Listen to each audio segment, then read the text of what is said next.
Hey everyone, good morning, good afternoon, good day to all from wherever you are in the world. Thanks for joining us for today's webinar. I'll be the host for the webinar. My name is Vincent, and in this webinar, we are going to diving deep into the heart of the lead gen woes and revealing the key roadblocks that might be hindering your success. Whether you are a seasoned marketer, a business owner, or someone, just give me one sec, let me just admit them. For someone just starting out in this business, this webinar is your golden opportunity to gain insights that will redefine your lead generation strategy. And I am pleased to introduce our guest speaker, Setareh Motamedi. Setareh is a full stack growth marketer and a brand builder. She started her career in sales at AT&T, managing the top 2% of the sales force. She later took a position managing the launch of the first iPhone. After a successful sales run, she served as senior product manager at Sony. Wanting to get back to marketing, Setareh played a key executive roles at Fortune 500 companies such as Toyota. And she found her passion in rapidly growing and executing multi-million dollar revenue driving campaigns for several startups that experienced explosive growth from Fuel Cycle to Bambi and Bright Edge, all who are category leaders in their industries. As a demand gen marketer, Setareh has experience in sales, product, and demand generation, has led her to become a skilled marketer, transforming the way marketing departments work. I hope I bring justice to your work experience at Adi, but if you would like to add more, please feel free to do so. That was wonderful. Thank you, Vince. You actually made me sound a lot cooler than I am, so thank you for that. Great. All right, so since today we will be discussing about the roadblocks that the marketers would like to ensure that they could be able to get most out of this webinar. So let's start with kicking off the question of what do you think are the most effective marketing channels for communicating with a target or potential customers? Yeah, I get this question a lot, and I actually really love it because my answer has always remained the same for the past few years, and that's SEO. SEO is actually arguably the most effective channel, and I'll give you 4 reasons why. So first, it's sustainable, right? The opportunity for growth doesn't cap. So you can always improve rank, you can optimize content, so on, right? Endless opportunities. Second, it does not require a large budget aside from an SEO tool, which there's many cost-effective ones. Google Ads and like other paid media sources, that performance is contingent on your budget, right? You have the ability to spend more money, you'll be shown more. But what really happens when that budget gets cut, then so does your digital presence, right? Third, according to the latest data actually from HubSpot, their State of Marketing Research Report, which I love their content, and I agree with, it's that consumers trust organic search results over paid and sponsored ads. So really think about that for a second as a marketer, right? And last, with SEO, you can actually target any persona in any industry. You just need to develop the right content with the right keywords, tone, and language to match the verticals. And essentially the Google algorithm, the whole entire foundation of that is based on organic and technical SEO. So in your organization, if you can really get these 2 things right, SEO and technical SEO, your opportunities are endless, right? And you will completely reap the benefits. So in my opinion, SEO is arguably the most effective channel. Yep, I agree. And with the changing landscape, I'm also curious about, because a lot of organizations right now are trying to cut budget just to make sure that they will be able to serve and market their product and services. But what do you believe should be the company should do in terms of targeting a broader audience? Does the business have to target a highly targeted channels, or do you believe that they have to go with a broader range of channels to reach their target market? Yeah, so my answer to that is neither. You actually need both. So there's 2 words that really matter, okay? Capturing demand and creating demand. And those are 2 very different things, right? So think about it. Only 1 to 3% of the market is in buying cycle at any given moment, right? So if you're only targeting the buying segment, you'll be asking yourself, why aren't we bringing in more revenue? Why aren't we closing more deals? Well, this is because your active buying universe is really small, right? Marketing to this small buying group is capturing demand, and it's very highly targeted. Now, the other 97 to 99%, right? That's not an active buying cycle. It's all about creating the demand, broader channels, broader audience, right? So this segment is not actively buying, but when they are, if you're creating that demand actively and correctly, guess who's going to be front of mind? Yeah, your brain, right? So research actually from Bain & Co., the latest research also shows that consumers have made 80% of their buying decision. 80%, huge number, right? When they and almost 90% of that choice has already been narrowed down to just 2 brands, right? Consumers are extremely smart. We live in an on-demand world. They can access any information at any time. So they're doing their due diligence before they even get to narrowing down a vendor list, right? So most companies only focus on capturing existing demand, right? They wait for people to look at them. They spend time and money fighting over the small portion of the market that's actually buying. And it works great until it maxes out or until your competitor beats you at creating demand. And much of your upside in marketing to that 99% that isn't actively buying is the most critical part of your strategy, right? Your goal here is to create awareness, to drive differentiation, to influence that product consideration. So you can be one of those 2 to 3 vendors on the final list. Right. They facilitate their journey, right? To actually create the demand. If you just wait until you're in buy mode, you've already lost, right? You're already late to the game. So you want to really engage customers and win way earlier in the buying process. And my recommendation to, the several companies that I have worked with and done consulting for is a big metric for any business and any marketing department should be you need to be the best at creating demand. And remember, creating demand is that 97 to 99%. So you actually need both, but both, I will underscore, are critically important. Well, thanks for sharing Connie, on that, Setareh. I think that makes sense because right now, a lot of organizations, if they don't capture the customers at the early buying process, they might be running late, establishing contacts with the customers. All right, that is a good number that you show there. But in terms of what do you think should be the business should do in terms of matching the preferences with their target customers? Because as we know, the buying journey is very complex now. So how should the business do that in a different way? Yeah, I'm actually very passionate about this answer because I lived and breathed it at Fuel Cycle, which I was the VP of marketing for, and they were a market research solution. So we worked with several Fortune 500 and 100 brands, really seeking to answer this one question, right? Those 2 words is qualitative research. If you are not talking to your customers on a regular basis, whether it's the marketing team, the product team, or whatever part of the organization, it is a huge missed opportunity. Another factor, right, I'll underscore here is that a lot of data is quantitative, right? But there should not be a marketing department that functions without qual and quant data. Measuring the success of growth marketing, for example, right, it really takes both. Subjective insights like behaviors, experiences, that will inform strategy that data cannot capture. There is simply no tool that is able to capture that unless you are speaking to your customers directly. So right. Here, I would choose a handful of customers to speak with on a monthly basis. You can build an advisory board, get on calls with them. You can run focus groups.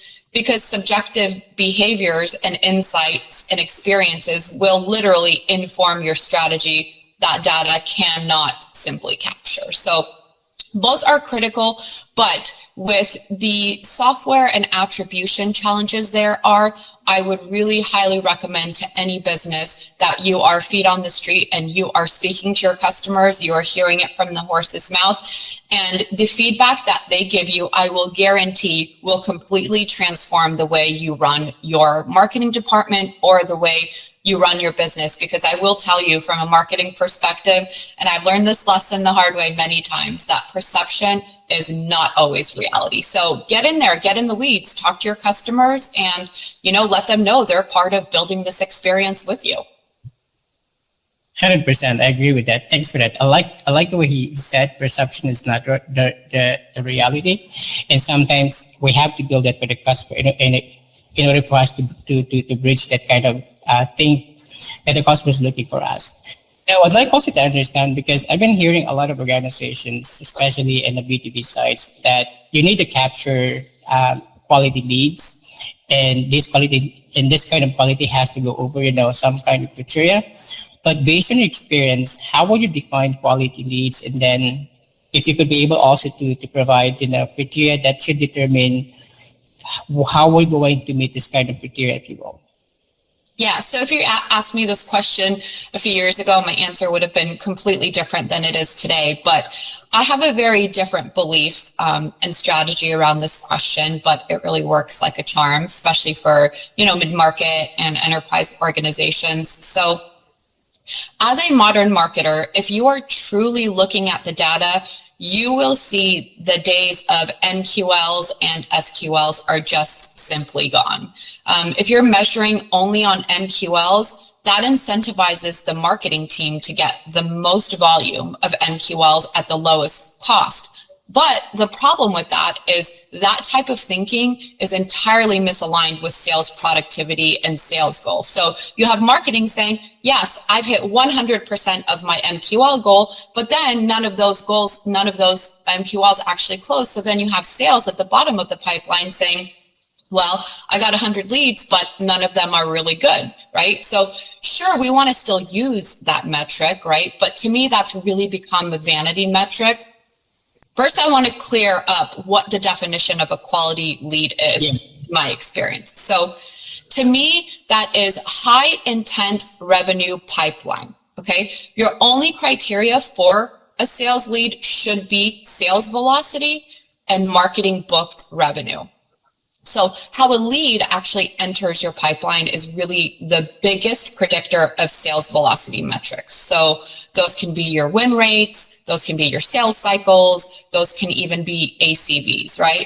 But how they enter your pipeline is a surrogate for buying intent and an indicator of how far they are completed in the buying process, right? So a couple examples of how you would actually want to measure that to drive your revenue strategy, right? So one, you can measure the opportunity in Salesforce, right? Or whatever tool you use. You're looking at the opportunity record. So that means I'm looking at the campaigns and what campaign did they convert onto and when did they move into an opportunity, right? And from what? Is it a demo request? Was it an ebook? Was it a cold call? Was it a trade show, right? You also want to dig one layer deeper and you want to look at the source and channel. So what channel did they come from? Was it a LinkedIn ad? Was it SEO? Was it account intent data, right? The second part of that is you want to calculate your PV, right? And what that is win rate times your sales qualified opportunities created times your ACV. And you want to take that and divide it by your sales cycle, right? So 91 days, because this is when you start to see a payback period. So if you use both of those data points and combine them, it will literally guide your whole entire strategy, because these two factors put together will show you your optimal path to what I said earlier, right? Which is capturing that demand. And it's easily measurable in this case using software-based attribution, so you can actually be very precise. So to me, winning formula. That sounds good for me. Yeah, let me take one. I've seen one good questions raised by one of our audience, Setareh. Let me take the answers for you. The question is going to be how do we follow up with the potential customers who didn't show interest in the first place when we approached, but somehow engaged with the company's content many times? What channels would be the right choice to approach the prospect again? Yeah, so this is an interesting question, right? I think if you're kind of looking at a multi-channel marketing approach, the answer can be a little bit, fully loaded, right? Right. But and it also kind of depends on, the marketing channels that you're looking at, right? So there's two channels that I think can still be used, but strategy needs to be refined here in terms of follow-up, right? So one of them is LinkedIn, right? Gone are the days of sending a request to connect. A cheesy note saying, thank you for connecting, Setareh, now let's network. And that person only turns around 1 to 24 hours later to tell you all about what they do and why you should get on the phone with them, right? So the mistake here is that you have offered no value to me or a true reason to actually speak with you. So the second mistake is your notes or your follow-up is a mass blast, right? That means no personalization, and you have done zero homework to really discover what's going on in our organization, what's going on with our brand, but you're asking me to give you 20 to 45 minutes of my valuable time. So if you're going to use LinkedIn for follow-up, remember these rules of engagement, right? So be authentic and be genuine. Be a little bit humorous. Do your homework and show me that you understand my brand and you understand my analytics. You understand what's going on. You've read some of the blogs. You've participated in, digesting some of the content, right? And if you follow up with me and you say something like, did you know competitor X has 50% of the market share of X, and by focusing on 1, 2, 3, we can grow that metric for you, and here's how. Now you have my attention a little bit more, and that's much more different, right? Than, hey, Setareh, see how we can help Fortune 500 companies get 100 appointments a week. Can I show you how? That to me built no value, right? Second part of that is cold emails. Still a very popular channel for follow-up.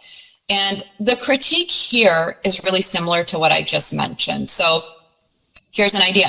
Instead of sending a cold email talking about yourself and your company, it takes 2 minutes to record a video. Record a video for me about my business, my upside, my opportunities. And that effort will set you apart from reading plain text emails all day and another one, right? Because my inbox is filled with these. So instead of continuing to ask a prospect, what time works for you? When can we sync? And they have not been responsive, you should just say, where would you like to go from here? Doesn't that sound a little bit more polished? Well, at least I think so, right? So if you're still trying to chase down your customer and you follow up with, hey, Setareh, I was thinking back to our conversation, and if we can truly help you, I want to save both of us time and money. Can you tell me a little bit more about your product or your service to see if we're really aligned? We've done it for similar companies like X and X, right, in your space. But to understand your business, I want to dive a little bit deeper to see if we can truly be a partner. See the difference in that tone, right? One is of inspiration. I've been following up with you and I haven't heard back from you. When do you want to meet? Let's talk, right? Versus, hey, I want to learn a little bit more about you. I want to learn a little bit more about your business to see if we can truly help you and even partner together. There's a really big difference because that's removed the pressure. That's removed a lot of the desperation in the tone, and that's removed the pressure from the prospect feeling like they have to sit through, a demo or a conversation with you when they truly have no intention of buying. So big difference. And these are two channels where it's really critical that you have to perfect the tone in which you are doing the outreach and the creative way in which you are doing your outreach. Very nice. Yeah, talking about being having personalization with the customers. If we knew nothing about the customers, we're not be able to connect somehow with the customer. And sometimes, just like what you said, the customers' preferences have changed now. So we want to make sure that we covered all the bases prior we reach out to the customers. Very nice, thank you. All right. I also shared a lot of things that that content is the king, and I still believe is. But with the changing landscape, what do you think content marketing play in terms of qualifying, generating leads, and in what ways do you think businesses should optimize how they write content, how should they engage with their potential or attract their target market, if you will? Yeah, and you're exactly right, Vince. Content still is king. It was a few years ago, it is today, and it will be for the future, right? So content will make or break you, right? It's your voice of engagement. It's the value to your brand. It's your perception. So businesses need to optimize their content in a way that works well for them. This is not a one-size-fits-all approach. So if you are a B2C brand, you should focus on visual aspects, show engagement around your product, right? Influencers are a big part of this, right? If you are a B2B brand, your content should be all about thought leadership, period. By thought leadership, I mean every blog, every website page, those should all be adding value to solve a pain point, to teach something, or to deliver an aha moment where someone says, aha, yes, they understand me, or wow, I never thought of that. So I'll come back to HubSpot's State of Market Research report for a second. They found that the number one channel that is delivering ROI is blogs, social media, and influencer marketing. So think about that for a second. That's a very big change over the last 5-10 years. So if I'm looking at the results of that data, that tells me a couple things. So one, it tells me that authenticity and connection are on the rise. People want authentic content that they can learn from, that they can engage with. And if you look at the other set of data, right, you'll see that trust in ads is dwindling. So paid channels like Google Ads, they continue to dwindle. Now you still need that visibility, right? And for some businesses, it's a quick win. But if you truly start to uncover what type of content your consumer likes to digest, you can look at things like starting a podcast, posting valuable tips on LinkedIn, being a thought leader, offering to guest blog on a publication that is either near and dear to your business or within the same industry, same vertical, write a blog post yourself. And all these things are very cost-effective channels, right? It doesn't take anything to write. You can start a podcast for nearly virtually free, right? And no dollars here. So you really have to understand, and it's completely okay to ask your customers, how do you like to consume content? What are the channels that you like to learn most in? Right? And take the results of those, which is the qual that I mentioned earlier, qual data, marry those two together with a content strategy, and you have your golden winning formula. Yeah, I like what you said, that content is the voice of engagement you have with the customer, which is very true. It's the way how you convey and communicate with your target market. And it has to be very targeted and precisely based on your customer needs and pain points. I like that. All right. Yeah, one of the things that I've done also as a growth executive is I really wanted to make sure that customers really click on the email that I sent to them, either on the blog that we create or either on the email. So I'd like also to get your idea about, in terms of creating an email that has a very compelling CTA or call to action, what would you recommend in terms of driving conversations, and how should this kind of engagement will impact the overall success of either sales or marketing campaigns? Yeah. So this is very critical, right? And it's email, yes, but it's also CTAs on any of your content. It's CTAs on your website. So over the years, I've helped hundreds of brands redesign their websites. And the number one mistake that I see is made on their homepage or their primary website, right? So usually it's in the banner, which is the very top of the page. And or I've even scrolled, you are asking me for a demo, you are asking me to speak to a salesperson, or you are asking me to book an appointment. That to me is like going into a store that you have not been into before, but someone standing outside and asking you for a commitment on speaking to them before you enter in the store, and they're trying to sell you an item that's inside, but you truly don't know what items are inside or maybe even what you need, right? So it doesn't make sense if you think about it with a little bit of a different lens. So your CTAs need to match your customer journey. Your UX and UI is key here.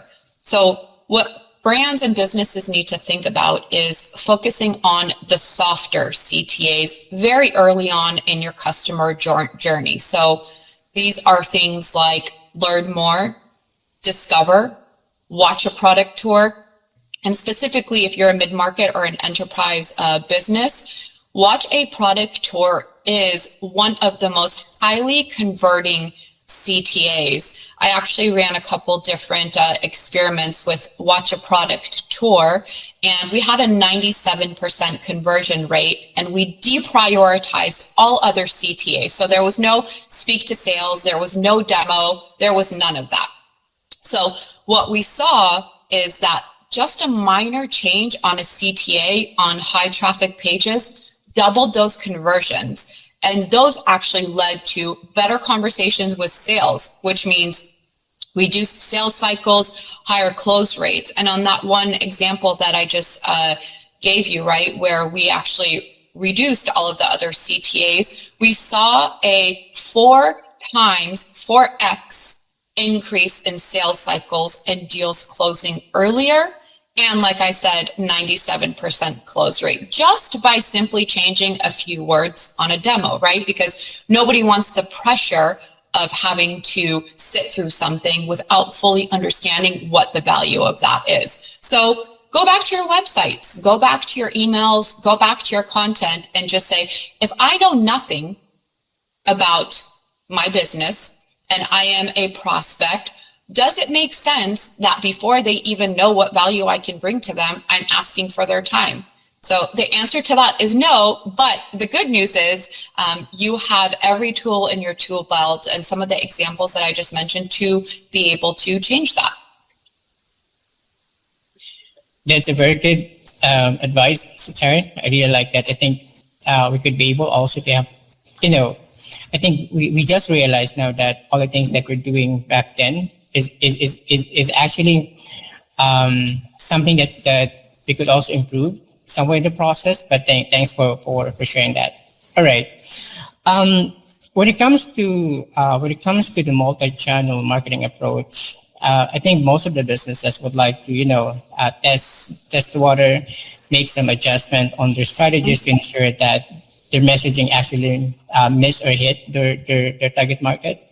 But based on your experience, if you're going to advise them in terms of creating strategies that would really hit the market or their target market, how would you send this kind of how would you be able to put this kind of strategy across different platforms and campaigns?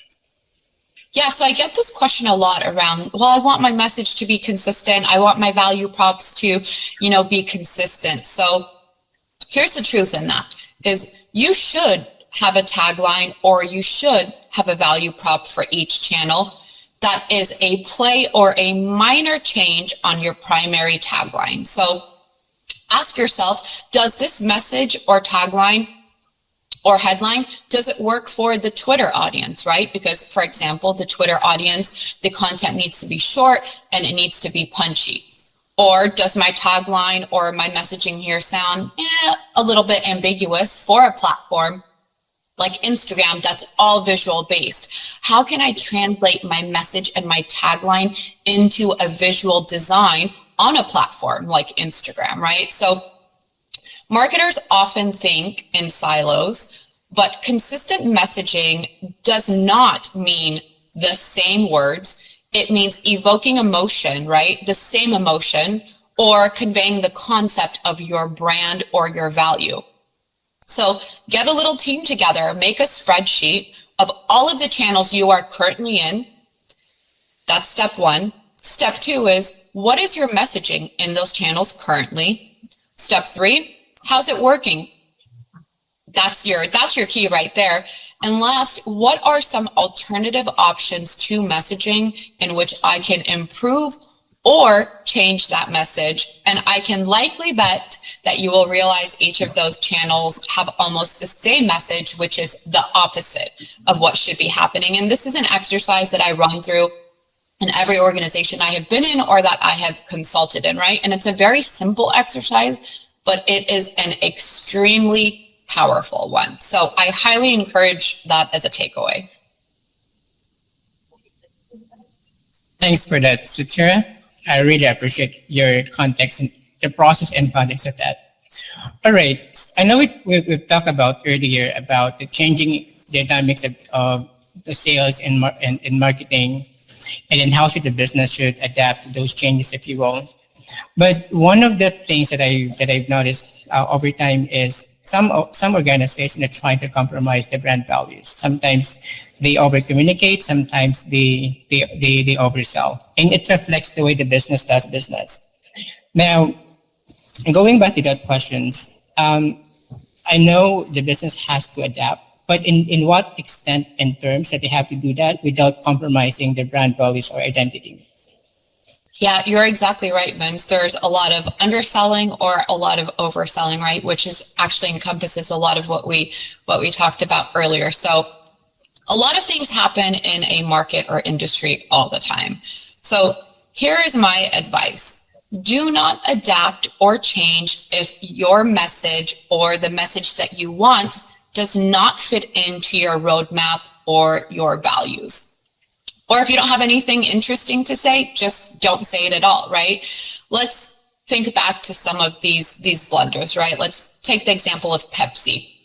So about a year ago, they made a huge campaign flop, right? And that was featuring Kendall Jenner, right? One of the Kardashians, in a Black Lives Matter commercial when she was drinking Pepsi, and it was kind of, they thought, cleverly mixed in, right, with the Black Lives movement. That sparked so much outrage and backlash on every single platform that Pepsi did not expect that, and they did not even know what to do with all the outrage, right? And that was a poor take, right? If you can't find a way to mesh it into your messaging, don't do it at all. Now take Nike, for example, right? And we all know Nike's tagline, just do it. So during the Black Lives movement, I don't know if any of you remember, but they very cleverly marketed a spin on their tagline, which goes back to what I was saying earlier, right? That you don't necessarily have to have a precise tagline, right? You just have to massage it a little bit. And their spin on the tagline during the Black Lives movement was, for once, just don't do it. So that to me, I thought was brilliant, right? Consumers are so smart nowadays. They will literally sniff out authenticity in just a second, right? And if they get any inkling that you are trying to message something that you don't know about or that you don't stand by, you will face the same backlash that Pepsi did, right? Obviously on a smaller scale. So you also need to be the leader of that change creation, right? If you want to participate in evolving or a trend, take a unique point of view on the trend and tie it to your North Star. Whatever that North Star is in your business. Maybe that is acquiring new customers. Maybe that is retention. Maybe that's engagement. Whatever that North Star is. So change it if you want to participate. And if you truly can't find something creative or powerful, then my advice would be just don't do it at all. Yeah. 100% agree with that. Yeah, let me take one of the questions coming from our participants, Setareh. Sure. And I think this is related to what we are talking about earlier. He has a question. This is the question. In terms of content consumption, we see companies churning out everything from a big fat ebook, white paper to a blog post or infographic. In your experience, which content type is best consumed or perfect for conversions? I think this can be for sales conversions, if you will. Yeah.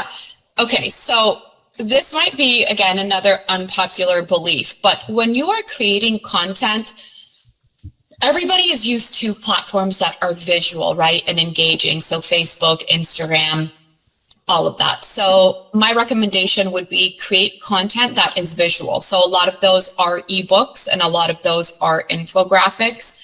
White papers are good, right? But that's very text heavy and very deep. And those are traditionally saved for more scientific or academic type of verticals. Videos are great, right? 1 minute, 2 minute videos, absolutely no longer than that. And my biggest critique here and the most important piece of advice when it comes to content is I see companies still publishing great content, but the mistake they are making is gating that content. Do not gate your content, okay? Because that is an added layer of friction in which you have the potential to lose a prospect or a customer before they have even engaged with you. So back maybe 5-10 years ago, it was really important. Gate content, let's collect the leads from it. But if you look at any of the data, and you can go back 5 years even, if you look at any of the data, there is nearly 0.05%, that's nothing, right? So not even really a full customer, that actually convert from people downloading their content when you have gated it to becoming a customer. The idea here in the modern marketing age is you just create good content and you make it available for everybody to consume in a very, very easy manner. Because I can guarantee you the days of gating content do not lead to your conversions. And look at the data and it will tell you exactly that. So create highly visual content, do not gate it, make it available for everybody and let them experience the power of your thought leadership. Yeah, speaking about you giving value to your customer, I think just like what you've said earlier, your content is your voice of engagement, and you want to make sure that you leverage that the same way that you would like the customer to, how they would like to engage with you. Thanks for that. That's a very good recommendation and suggestions. All right. So since we're talking about content and promoting education materials and sending over to sales, I'd like also to ask this because as a salesperson, we tend to use the marketing collaterals that being created by the marketing team. And sometimes we are being sales are trying to use this to leverage contact with their ICP, if you will. Now, walk us through in terms of creating a follow-up strategy. What would be the right follow-up strategy for the salespeople to engage with their potential leads? And then what's going to be how should we position that materials to our customers to appeal to their business needs or interests, if you will? Yeah, so I'll give you an example. So this is very similar to what we talked about earlier, right? And I'm emphasizing that follow-up means setting yourself apart. So make a 1 minute video this time that shows me the challenges we spoke about and how you're going to help me solve them. Or point me to a case study that is similar to what I'm experiencing, right? In terms of a challenge from my business. Send me a blog in which you are proving that you are the expert in this and you have written a blog about a thought leadership topic that aligns with what I do or what is in my industry or the vertical, or a subject that aligns with the prospect's pain points, right? So better yet, you can even send me an email that is a testimonial from another customer and have them serve as a reference. We did something really interesting at one of the companies that I was managing, and we created what we called a little digital room for our prospects and our customers. So what that was is everybody that we engaged with, they had their own digital room created. And what that was is the digital room was filled with a 1 to 2 minute video on how we can help them based on the conversation, a potential variety of different pieces of content. So we would have a case study, a testimonial, or we would have, a PDF or an infographic, right? Various pieces of content that supported their challenge, right? And then last, we actually had a little chat area where as they are reviewing all of the information that we're giving them, they can easily chat us without having to get on the phone, without having to go through an email process. And what we found is it was a highly revisited little digital room where customers went, and we even went as far as putting a proposal in there for them, right? So the way that you leverage your content, right, it has to be educational, and it has to be in a way in which the follow-up supports what the prospect is trying to achieve. I think a lot of times here, and even my experience managing the sales teams, right, we tend to get very excited, and yeah, we tend to just want to tell a prospect everything, right? Here's all of the things you can do. But the more you say, the more questions there will be. So you have to remain very focused on your prospect's challenge, how you want to solve their specific problem, how you've solved their specific problem before, and whatever content you have to support that, use it. If you feel like you do not have the precise content, then that's okay. Get on your iPhone, record a 1 to 2 minute video, and you create that content in a blink of an eye. Very good advice. Thank you. All right. So I think that those are the questions I'd like to cover, but I think there are a couple of questions from our audiences. Let's take about 3 or 4 of those questions. All right. So one question that I'd like to emphasize here, because this is really good. What methods do you use to gather insights about your audience's preferences, pain points, and behaviors? And probably to add that, how could you be able to connect that to the services or solutions that we offer?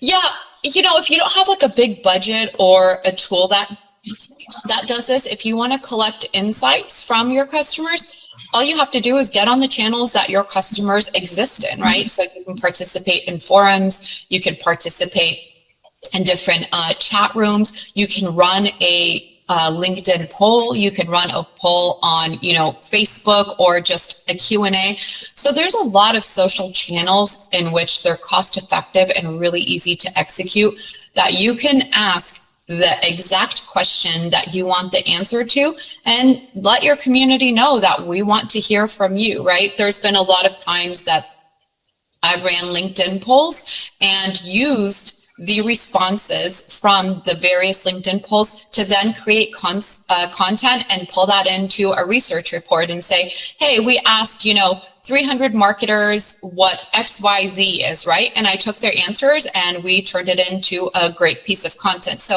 don't be afraid to put yourself out there and ask the connection, because the word insights literally will come from the insight of a person. And sure, you can use tools for social listening, right? You can use Sprout Social and a lot of other tools.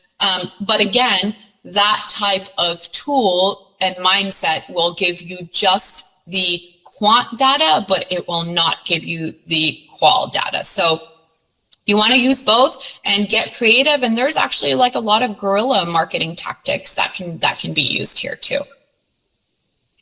Great. Thanks for that, Setareh. Yeah, coming from the horse's mouth, I think we need to get that. That's where we can be able to start building out, getting those insights. All right. You mentioned earlier about ungating content, because some businesses still doing this as a practice, that is still getting their content because they are afraid that if you are losing that kind of process, you would also see a decline in the leads coming through. So in terms of tracking and then ensuring that this process is done right, how would you, or what is your recommendation or advice on how to keep track on this kind of process or strategy that would not fall in the cliff, that they are not losing those leads, especially quality leads?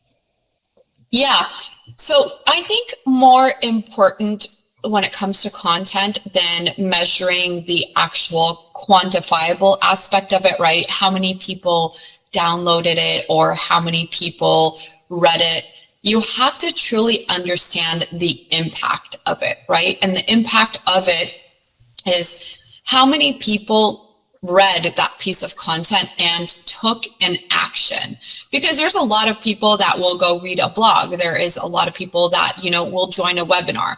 But you have to truly understand the impact of it, right? Which goes back to some of the data points that I've talked about. But depending on tools that you use, right, if you're relying on software for this, there's a lot of engagement metrics, right? And those engagement metrics, all platforms have them, from LinkedIn to Facebook to whatever your CRM is, right? Another great use of this, right, is a heat map. So if you have a heat map tool, there's some that are, $5, $10 a month. Again, super cost effective on a smaller scale. You can scale up. That will actually visually show you what and where your customers are interacting with your content on your website, or maybe it's a specific page that you're looking at to measure. So here you want to go back to a couple of things. Rely on the software and the attribution and the metrics. Define what those metrics actually are. So if we say, hey, this content campaign that we ran was extremely successful. Well, what is extremely successful? Is that success we generated leads? Is that success we closed leads? Is that success we had marketing booked revenue? So you have to understand, what is the goal of your content and what are you trying to get the content to do? And the last part is, then you can actually take the qual and quant data, you can marry it together, and then you can begin to slowly unravel what the actual impact, right, of that content was, or that follow-up was. All right. Pretty nice. Thanks for sharing your thoughts on that, Setareh. I know there's going to be a heated debate in the marketing for the last, I would say, 10 to 15 years, because it's like what you said, we are also adapting to the changing business needs and also the consumer needs. Sometimes they don't want to put information right there because some customers would like to get an access to any kind of information or materials they would like to have an access with. Yeah, very nice. Thanks for sharing that. All right. Last questions. I also believe, and I've learned this in marketing when I do 101 way back then, that SEO going to be the foundations of anything that would help you to get into your customer's door. Now we have seen that there are changing landscape in terms of the Google, the algorithm, and stats. Now, if we would like to have a better results in terms of organic and inorganic way, and at the same time, would you prefer adding what you call the paid ads or the PPC, or would you like to have a different ways on how you could be able to put your services in front of your customers?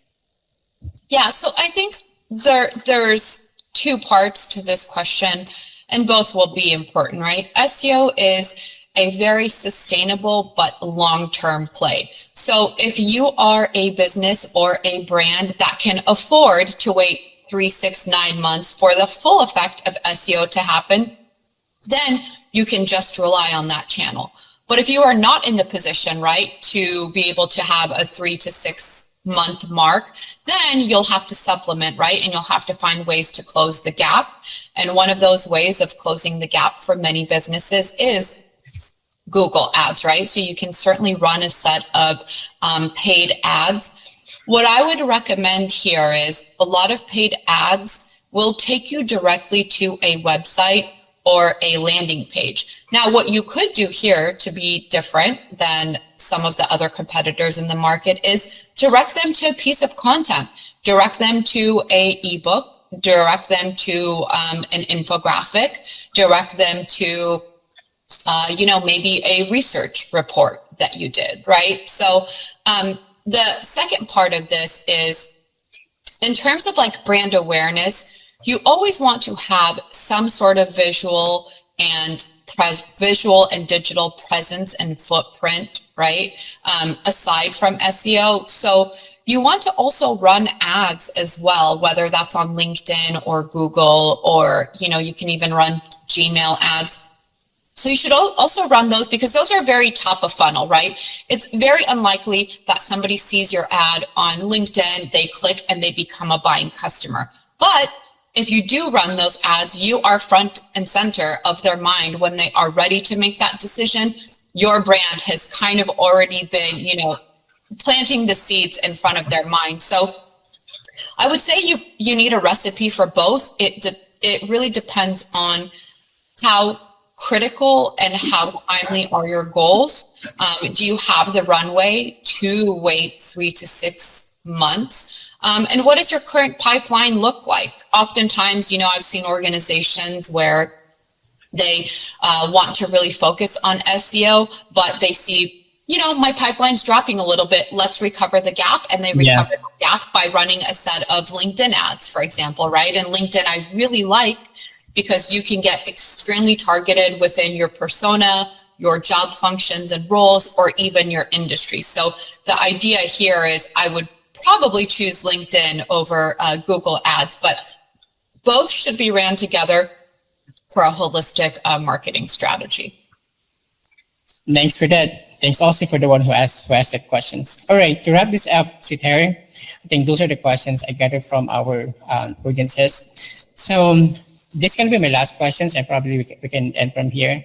So if you're going to start and hire new team, would you hire a sales team or someone from the content? Because the reason I asked that, because a lot of the businesses that I joined with, they started hiring demand gen or part of the content team rather than hiring a sales team.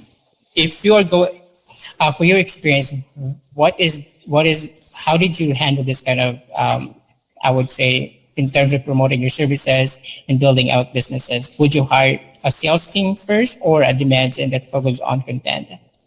Yeah, I would certainly, the answer is easy. I would certainly hire a content team or person above sales. Now, don't get me wrong, I love sales. I started my career in sales and it's necessary, right?